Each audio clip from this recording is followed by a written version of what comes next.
ఏ స్థితిలో అయితే పడిపోయి ఉన్నావో, ఏ స్థితిలో అయితే జారిపోయి ఉన్నావో, ఏ స్థితిలో అయితే లేవలేనంతగా ఎంతగా పడిపోతున్నారని మనం చూసాం గత వారాల్లో. ఎంతగా పడిపోయారట? లేవలేనంతగా పడిపోతున్నారట.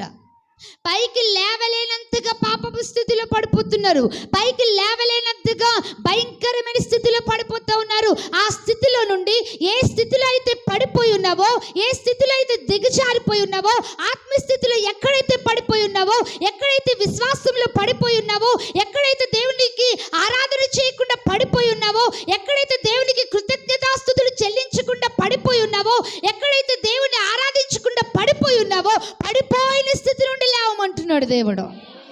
హల్లెలూయా, హల్లెలూయా. పడిపోయిన స్థితి నుండి ఏం చేయాలట? లేపబడాలి. లెంబు ఏమంటున్నాడు? నా ప్రియురాలా, క్రీస్తు రక్తంలో కడగబడిన వారిని అందరినీ కూడా దేవుడు ఎలా చూస్తున్నాడంటే